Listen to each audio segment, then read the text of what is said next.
Okay, let's unpack this.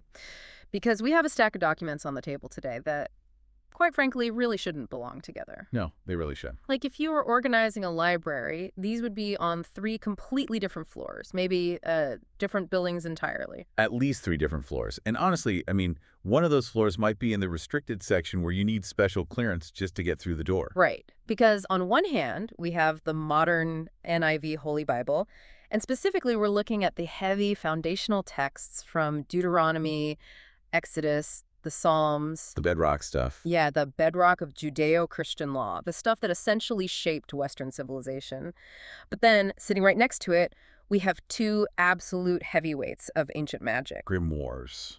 Exactly, the Sword of Moses and the Key of Solomon. These are books on how to summon spirits, bind demons, and command angels. Which is already a highly volatile cocktail. You have the strict law of God on one side and then the hacking tools of the universe on the other. It's a crazy juxtaposition. But then, and this is the massive curveball that really sets today's deep dive apart, the thing that makes this stack almost surreal, we have a document released in 2025. Yes. It's basically a modern PDF.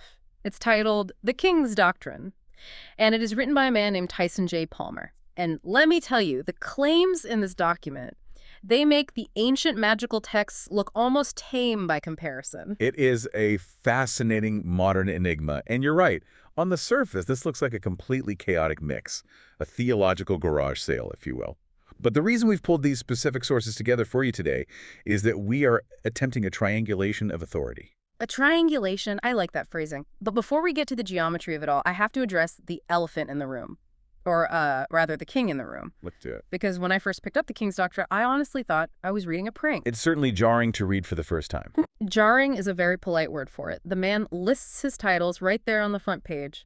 And it starts normally enough, you know. Tyson Jay Palmer, okay, sure. But then it keeps going. It really does. He signs it, and I'm quoting here, His Majesty King Tyson J. Arthur James Bond, Best Pendragon Palmer. And he adds Dei Gratia Rex. Which means King by the grace of God. Hold on, let's rewind for a second. Did you catch the middle part? James Bond? I did. And Arthur Pendragon. So he is claiming to be the returned King Arthur and King James VII and James Bond. I mean, talk about a crossover event. You have to help me out here. Is he claiming to be the literal actor or the fictional character? Because one is a movie franchise and the other is a spy. Right. How does James Bond fit into a serious theological doctrine about the return of Christ? That is the big question, isn't it? And look, it's very easy to dismiss this as a complete delusion. And perhaps for many of you listening, that will be the default reaction. We aren't here to endorse these claims, obviously. No, we're just analyzing the text we have. Exactly. But if we treat the text seriously, as a philosophical document, Palmer is doing something very specific here. He is collapsing the lines between archetypes. Archetypes? You mean like psychological symbols? Think about what James Bond represents in the modern cultural psyche. He's the man with the license to kill. But more importantly, the license to act outside the law. Oh, interesting. He saves the world, he gets the girl, he drives the Aston Martin, and he never, ever answers to bureaucracy. He is the ultimate agent of sovereign agency. So you're saying Palmer isn't claiming he literally works for MI6. He's claiming he has the spiritual authority of Adele 07. Precisely. He is claiming a license, not necessarily to kill, but to rule, to get things done unilaterally. He's fusing pop culture mythology with ancient prophecy. It's actually a very 21st century way of saying, I am the guy who solves the problem. He actually clarifies this in the text. I have this specific note from the author where he writes, quote, Tyson Jay Palmer, Theophilus James Peter, TJP for 3-letter initials. I'm also known as King James VII of England, or Arthur Pendragon, once and future King of England. End quote. Yes, the TJP initials. Theophilus meaning lover of God. And he even directs the reader on how to consume this information. He writes, quote, complete the video with saturation from the knowledge from the other sources, including the modern NIV Holy Bible, signed Tyson Jay Palmer, Dei Gratia Rex. It's as if he's acting as the executive producer of his own theology. He wants this doctrine saturated with the biblical text. It's a wild level of confidence, but it really sets the stage for the audacity of this entire deep dive. Because if you're willing to put James Bond on your letterhead next to King Arthur, you are clearly not afraid of breaking the traditional rules of authority. Absolutely not. And that leads us to the core mission of today's deep dive. We are exploring three massive interconnected concepts: dominion, inheritance, and the power of the spoken word. We're asking a fundamental human question. How does a person claim authority over the spiritual and physical world? Right. Does that authority come from following the rules?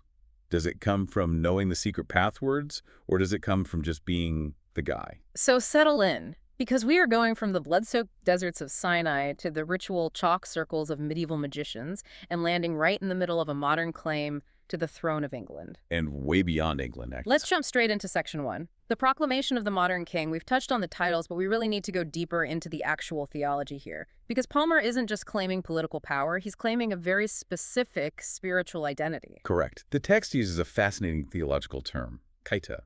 He is saying he is the physical form for Sananda. Right, Sananda, which in the text he describes as the spiritual entity understood by many as the returning Christ. But look at that Greek word he uses, kata, K-A-T-A. Which means what exactly? Is that like saying according to? In standard coin Greek, yes, it usually means according to or down from. But in this specific theological and metaphysical context, especially how Palmer is using it regarding Sananda, it implies a pattern or a mold. Okay. Think of a metal signet ring pressing down into hot wax. The wax isn't the ring itself, obviously, but it takes the exact perfect form of the ring. So Palmer is saying he is the wax. Exactly. He's claiming to be the physical vessel pressed into the exact shape of the divine. And he cements this claim with a linguistic tool that philosophers call a performative speech act. A speech act. Break that down for us. Yes, we need to understand this because it's a crucial concept for all our sources today. In normal, everyday conversation, most speech is descriptive. Like reporting facts. Right. If I say, the coffee is hot, I am simply describing the state of the world. If the coffee is actually cold, then my statement is just false. I'm lying. You're just reporting the news. But a performative speech act doesn't report the news. It makes the news. Oh, I see. When a judge bangs a gavel and says, I sentence you to 10 years in prison, you weren't a prisoner a second before you finished that sentence. The words themselves made you a prisoner. Or when a priest says, I pronounce you husband and wife. Exactly. The marital reality didn't exist until those specific words were spoken by someone with authority.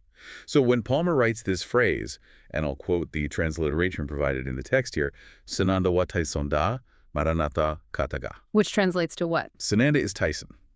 The Lord has come in this form. He isn't describing a biological fact that we can go verify in a lab. He isn't waiting for a DNA test or church council to vote on his status. He is performing a spiritual coronation. He's essentially saying, by declaring this, I make it true. That is incredibly bold, arrogant even, depending on your perspective, but also undeniably powerful if you buy into the framework. It is the absolute root of all authority. You declare it, and it is. And this brings us directly to the core philosophy of his doctrine. He talks extensively about rest and the finished work. This is a huge pivot point. If you look at the standard human experience, and certainly the religious experience throughout almost all of history, it is defined by struggle. Always. We struggle for worth, we struggle for salvation, we struggle to prove that we are good enough for whatever God we believe in. Oh, absolutely. It's the eternal hamster wheel of religion. Am I praying enough? Did I perform the ritual correctly? Did I give enough money to charity? Am I pure enough? But Palmer's doctrine attempts to just take a sledgehammer to that wheel. He asserts that humanity is released from the endless struggle for worth. He claims the victory is Maranatha. It has already come. It's entirely past tense. And he uses an analogy to explain this that I think everyone listening will immediately grasp. And honestly, I love that he put this pop culture reference into a serious theological manifesto. He references Disney's The Lion King. It's a highly effective pedagogical tool. I mean, who hasn't seen The Lion King? Right. He talks about Mufasa representing the Heavenly Father, and he sees himself, and by extension the believer, as Simba.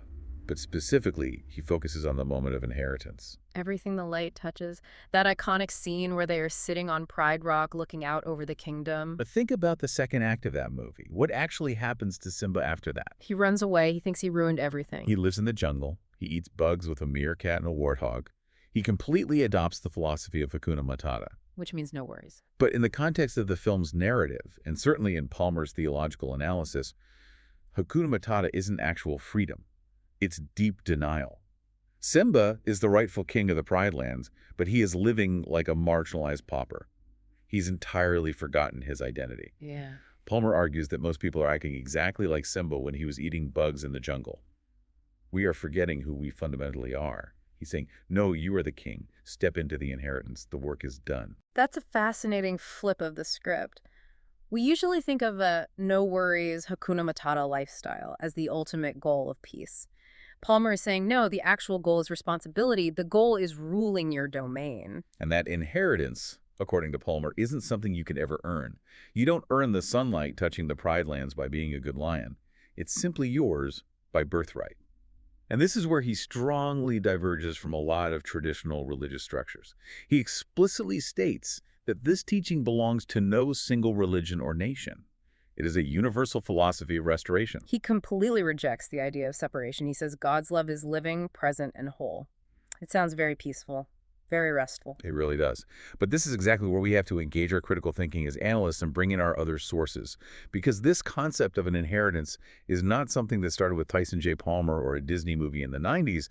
It started thousands of years ago in the ancient texts of the Bible. Yes. And when we actually look at the original source of that concept, the picture gets infinitely more complicated. Yeah, let's pivot to section 2, the biblical foundation of covenant and law. Because if Palmer is claiming this grand inheritance, we really need to look at the original will and testament, so to speak. Exactly. Palmer emphasizes peace and rest. But if we look at the NIV Bible excerpts we have today, specifically focusing on Deuteronomy and Exodus, the God who actually grants his inheritance is described in a vastly different tone. He is repeatedly described as a God of a mighty hand and an outstretched arm. That phrase appears constantly in the source material.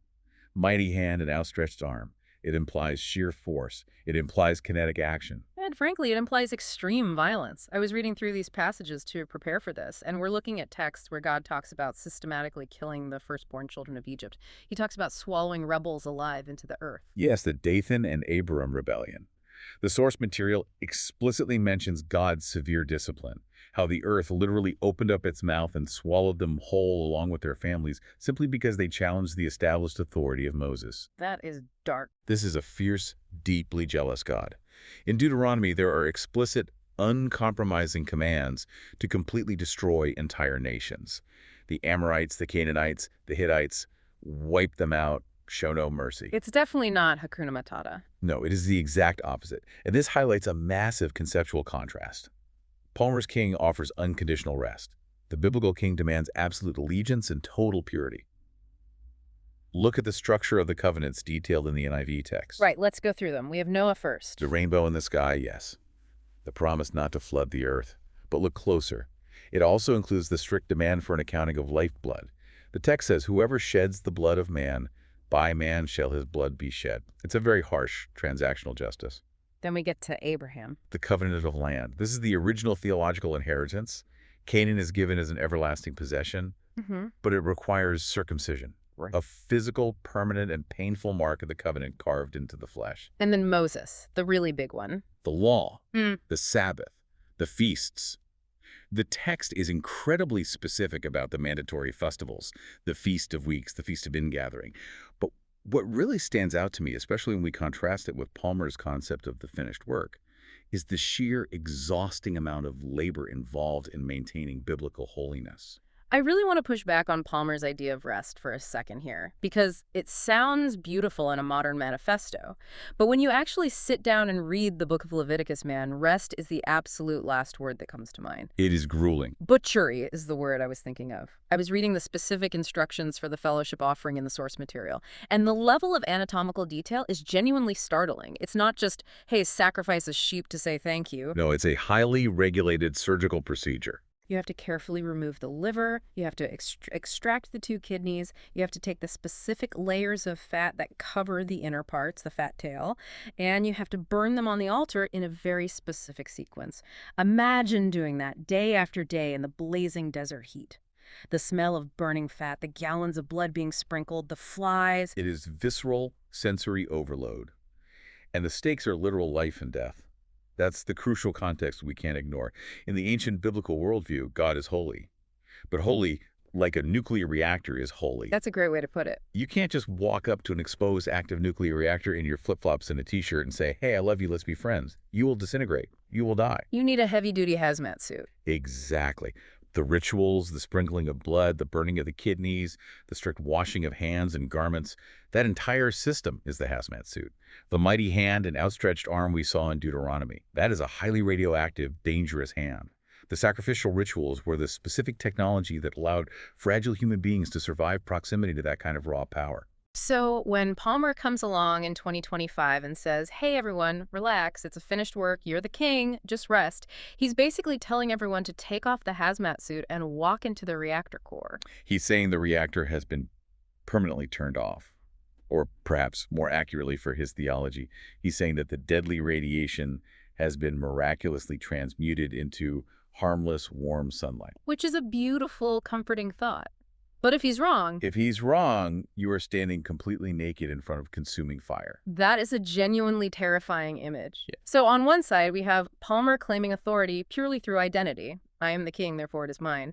On the other side, the Bible establishes authority strictly through covenant and obedience. Do this exact bloody ritual and you will live. Yes. But now we're going to take a hard left turn into something completely different. Because human beings are notoriously impatient. Very true. We don't always want to wait around for an inheritance to kick in. And we certainly don't always want to do the grueling, bloody work of the daily ritual. Sometimes we just want a shortcut. We want a cheat code. Which brings us perfectly to section 3 of our deep dive, the Sword of Moses. This text absolutely blew my mind because Palmer claims authority because of who he is. The Bible claims authority because of what you do.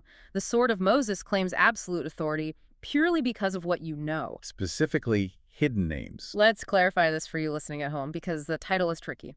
When we say the Sword of Moses, we aren't talking about a physical metal sword that Moses used to chop down his enemies in the desert, right? No, not at all. The sword in this ancient Jewish treatise is entirely a metaphor. It represents a highly classified, specific list of magical words and divine names. The text claims that when Moses went up to Mount Sinai to get the Torah from God, he didn't just get the 10 Commandments and some laws about agriculture. You got the good stuff. He got this sword, this secret list of names that essentially gave him administrative power over the angels themselves. It completely turns Moses from a humble prophet into an archetype of a master magician. It fundamentally reframes the entire Exodus narrative. Instead of Moses just praying and asking God to do things and then nervously waiting to see if God decides to part the Red Sea, this text suggests Moses possesses a spiritual technology.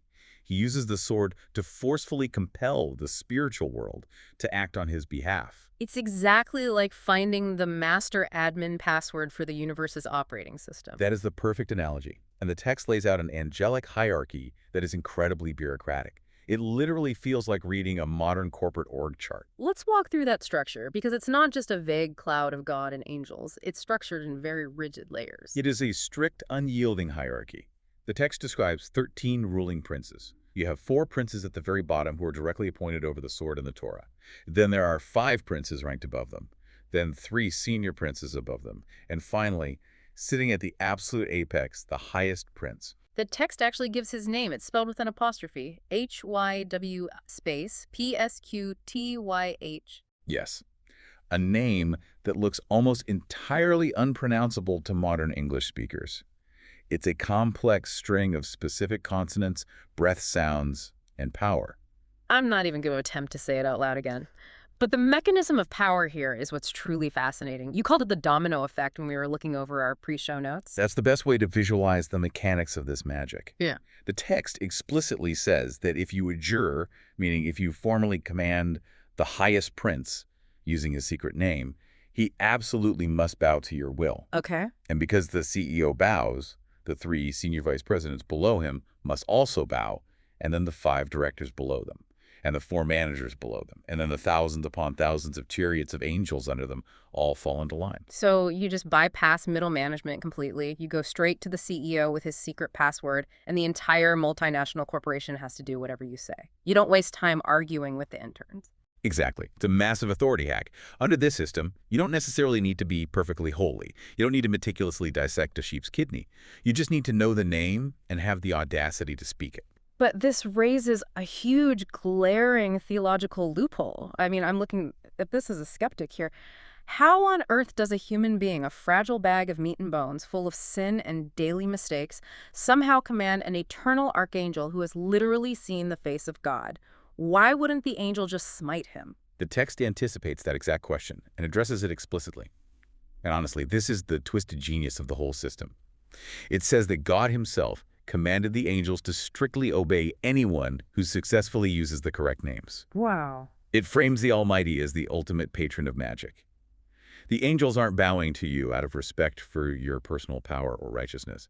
They're bowing because God hard-coded a system where these specific names act as unquestionable administrative overrides. So God basically built a developer backdoor into his own universe's software. Essentially, yes. And according to this text, he handed the master key to Moses. And the specifics of the ritual required to use the sword are intense.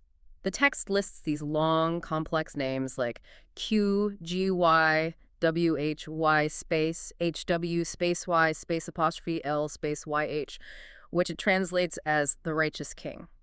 The ultimate goal, as the text bluntly states, is subordinating the sword to use it as one wishes. To use it as one wishes. Now that sounds incredibly dangerous. It sounds like a recipe for absolute disaster. And notice the stark contrast with the biblical text we just talked about. In the Bible, the ultimate prayer is, "Thy will be done." You submit to God. But in the sword of Moses, you grab the sword by the hilt so that your will can be done. It completely shifts the center of gravity from the divine will to human desire. Which brings us perfectly to our fourth source today. Because if the Sword of Moses is all about high-level angelic management, what you might call white magic or divine magic, the Key of Solomon feels like, well, it feels like a horror movie. It is certainly much darker and far more atmospheric. We are moving from the high-altitude sword down into the dirt with the key. This is section 4, the ritual of control. We're talking about binding unruly spirits, we're talking about summoning demons, and the physical tools required here are very, very specific. Yes, the Key of Solomon is arguably the most famous grimoire, a grammar or textbook of magic and history. It provides detailed blueprints for the tools you need. There is the knife of art, which the magician uses to literally strike the air and threaten the spirits. It describes the pentacles, which are specific geometric metals worn on the chest for protection, and, most importantly, the circle of art. Why the chalk circle? We see that in Hollywood movies all the time. The guy draws a complicated circle on the floor in chalk and stands inside it holding a candle. The circle is a magical fortress.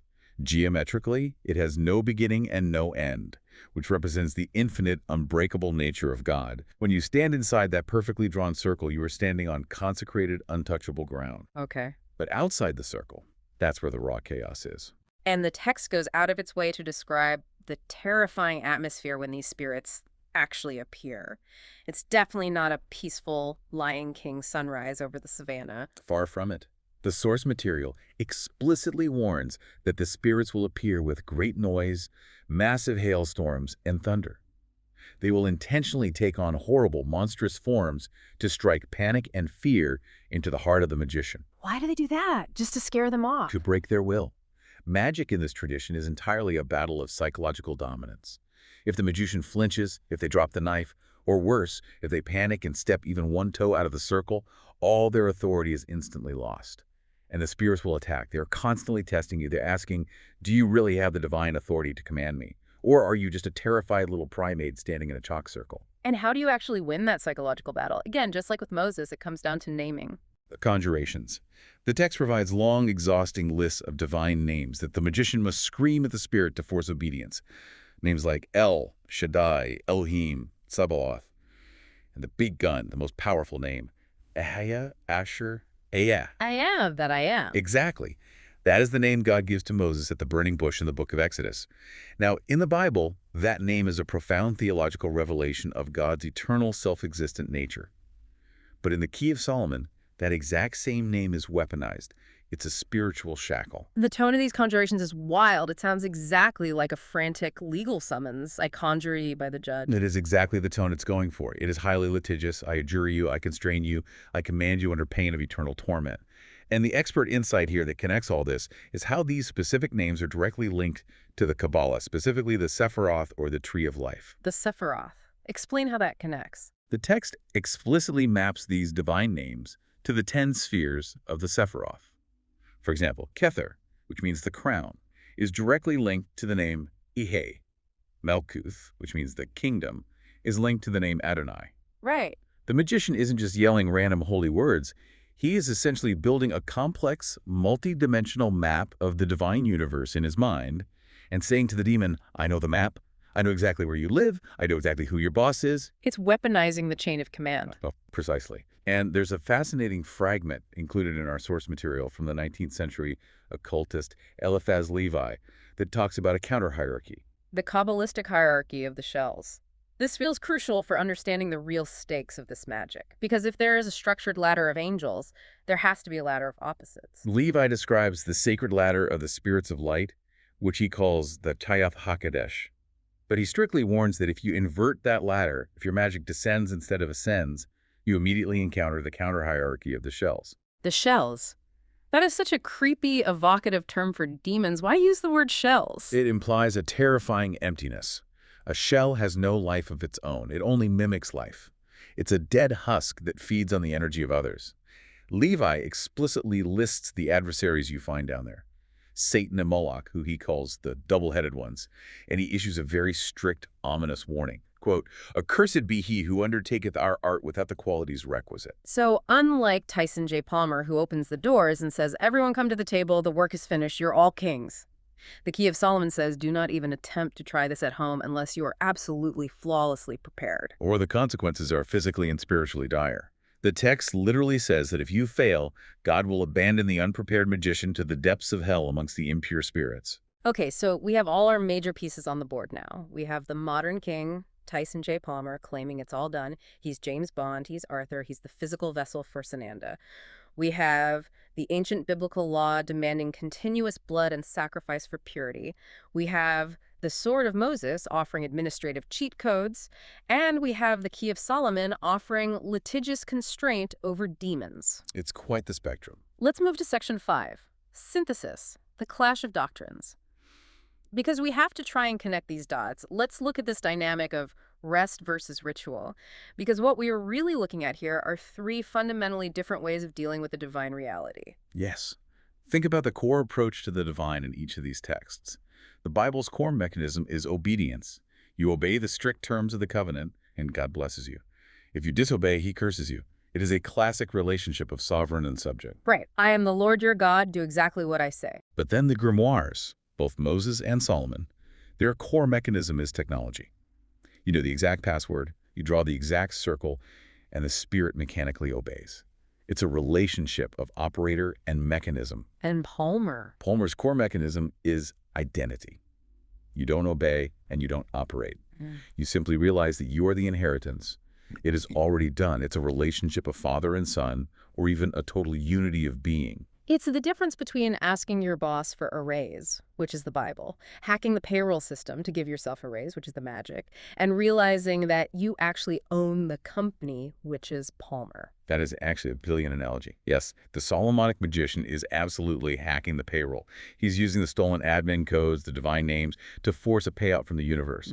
But the biblical text constantly warns that the boss is watching everything you do and requires absolute moral integrity. Palmer just walks into the boardroom and says, I'm the heir. I don't need to hack anything. It's already mine. But let's look closely at the concept of the king specifically, because all these texts obsess over kingship.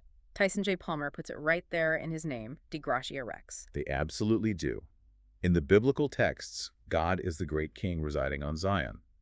Psalm 48 calls Jerusalem the city of the great king. The human king, even someone as great as David or Solomon, is always entirely subject to the law. He isn't above it. In fact, Deuteronomy commands that the human king has to write out a full copy of the law by hand and read it every single day so he doesn't get arrogant. And in the magical texts, how is the king viewed there? In the grimoires, the magician actively acts as king. The Key of Solomon actually instructs the operator to fashion and wear a physical crown made of paper or parchment and to hold a scepter or wand during the ritual. He is literally role-playing kingship to psychologically convince the spirits that he possesses royal authority. He's putting on a costume to fake it till he makes it. Effectively, yes. He commands the princes of the spirits. But he's only a king as long as he stays safely inside that chalk circle. And then we get back to Palmer. Palmer completely fuses the spiritual and the political realms. He claims the title Dei Gratia Rex, King by the Grace of God, which is a very traditional, heavy political title historically used by British monarchs. But he fuses it with the theological concept of Maranatha, the Lord has come. He asserts his kingship is a physical manifestation of the finished work. He isn't acting as king to scare demons like Solomon. He is declaring himself king to announce universal peace. Right. He brings James Bond into the narrative to show he has the modern, untouchable agency to act. And he brings King Arthur into it to show he has the ancient mythic prophecy to back it up. But here is the massive paradox in all of this, and this is what I really want to dig into as we start to wrap up, because all three of these sources, the ancient ones and the modern manifesto, they all agree on one absolutely fundamental thing. Words create reality. Exactly, the power of the spoken word. In Genesis, God speaks. He says, "Let there be light." And the physical universe obeys, there is light. In the grimoires, The magician speaks the ineffable name, the Tetragrammaton, Yod-He-Vav-He. He strikes the air, he shouts the word, and the universe trembles. The demon is forced to appear. and in the modern text. Palmer speaks, Sananda wa Tyson da. He speaks his own identity into existence. He says, I am the vessel, therefore I am. So whether you are wielding a sword of ancient Hebrew words or reciting a Lion King quote about the Pride Lands or issuing a royal decree as James Bond Pendragon, the actual power seems to lie entirely in the absolute conviction of the speaker. It does. But there is a crucial defining difference in the source of that power. The magician relies entirely on the power of the names. It is borrowed power. The biblical believer relies entirely on the faithfulness of God. It is granted power. But Palmer relies on the realization of the self as inherently connected to the divine. It is inherent power. Everything the light touches is yours. Exactly. But we have to ask the hard question here. And this is the fundamental job of the deep dive. Does simply declaring a reality make it so? Palmer claims rest. He claims the endless struggle for worth is permanently over. But if we look back at the Key of Solomon, the spiritual world is depicted as a violent, chaotic hierarchy that requires constant, exhausting vigilance. Yeah, the shells, the double-headed demons of revolt waiting just outside the circle. If Palmer is right, those shells have been permanently neutralized. The finished work means the cosmic war is over. We can all go home. But if the magical texts are right, the war is very much ongoing. And in that universe, resting might be the most dangerous thing you could possibly do. Because if you fall asleep inside the circle of art just because you think the work is finished, the spirits outside that circle might not agree with your theology, and they will cross the line. that is a deeply chilling thought. It is. The Bible speaks of a jealous God who demands blood. The grimoires speak of rebellious spirits who demand domination. Palmer speaks of universal reconciliation and Hakuna Matata. These are three radically different, incompatible maps of the cosmos. And yet, when you really strip them down, they're all trying to do the exact same thing. They're all desperately trying to solve the problem of being human. Being small, vulnerable, mortal humans in a massive, terrifyingly indifferent universe. Precisely. We just want to know that we are safe. We want to know that we have some measure of power over our destiny. Solomon seeks safety through absolute control. Moses seeks safety through hidden knowledge. The biblical priest seeks safety through bloody covenant. And Palmer seeks safety through claiming a divine identity. It's just the universal human desperation to connect with the bigger picture. And to not just connect with it, but to matter within it, to have real authority, to not just be swept away by the chaos of disease and war and death. We've covered a tremendous amount of ground today. We went from the mighty hand and outstretched arm of Exodus to the James Bond King of 2025.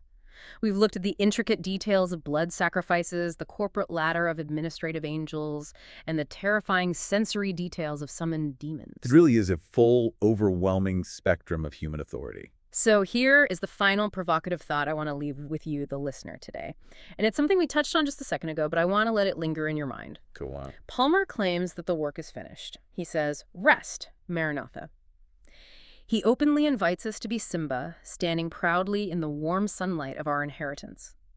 But the ancient texts, especially the Key of Solomon, strongly suggest that the very moment you stop paying attention, the exact second you drop your guard and try to rest, the shells, the chaos, the demons of revolt, they creep right back in. They absolutely do. So you have to ask yourself, is rest a beautiful divine reality that we just haven't been brave enough to accept yet?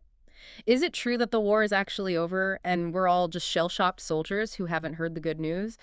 Or is rest a naive fantasy that we simply can't afford? Is the universe actually just one giant Solomonic circle where we need to keep our chalk lines thick, our knives raised, and our pentacles polished every single day just to survive? That is the ultimate question. Is peace a permanent fact to be realized, or is it just a temporary truce that has to be violently maintained? Definitely something for you to mull over tonight. Until the next deep dive, keep asking who really holds the keys. And be very careful with your words. We'll see you next time.